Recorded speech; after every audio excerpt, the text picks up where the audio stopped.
I recently had a prospect that I thought was going to be great, but they weren't a good fit for us. CAS advisory services just wasn't right for them. I'm going to walk through a few things that I identified that led me to believe that this wasn't going to be a good fit for us. Let's dive in. And welcome to another episode of CAS Minute. Today we're going to talk about when advisory services are not a good fit for you. We've talked a lot about target market and ideal client profile. So now we want to make sure that even if they do fit that ideal client profile, that they're a good fit for us. So the first things that we look at during the scoping process are the financial foundation. Do they have reliable financial data? Are there signs that the client needs that foundational cleanup work first? And if we do that, that's great. That provides an opportunity for us to get things in line to truly provide advisory services. However, if you don't focus on the fundamental work, it may be a signal that your CFO or advisory services may not be a good fit because you're going to have unreliable information and data coming in, and that will yield unreliable information coming out. So it does not set you up for success on the back end. Another thing I really want to think about is clients or prospects that have a short-term or transactional mindset.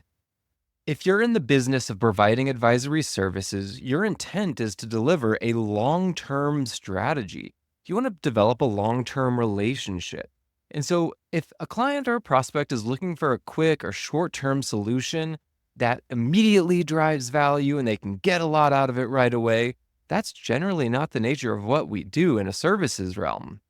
And so what we need to do is kind of pare back the expectations and realign around what the benefit of having an advisor on board looks like when you develop that relationship over time.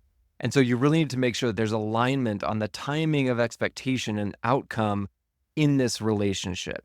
Generally not a good fit for a prospect with a short-term mindset. Next, we really want to look at clients that are resistant to change or unwilling to collaborate. This could also be a red flag that your advisory services may not be a good fit. Advisory requires active participation on both sides. So we have to collaborate very closely with our clients. Our clients have to have a willingness to adapt and implement change. If this prospect is resistant to new ideas, new systems, new processes, or strategic shifts, you may not be able to reach the outcomes that you'd like with this client. So they may be better suited for a more productized or transactional service from another firm. It's important for us to recognize this because as we're advising throughout the sales process, maybe we're using a solution sale methodology or maybe spin selling. This is the perfect time to identify whether the client is open to change and willing to collaborate, or if they're just kind of stuck in their ways and they want to keep doing the same thing and just need somebody to get the work done.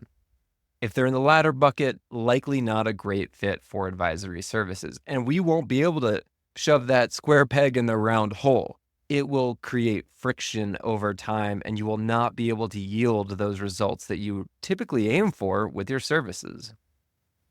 Next, this is a tough truth, but we can't bring on clients who can't afford the investment. Advisory services require a specific budget commitment. This is a premium service that we should be charging premium rates for, particularly as it relates to advisory, CFO, transformational services that help bring a business to that next level to prepare them for what's next. If the client's not prepared to allocate a necessary budget, it will be difficult for both parties to succeed. It will create stress on the relationship. As the financial advisor to them, you should kind of be educating them on what they should be expecting to spend on this category.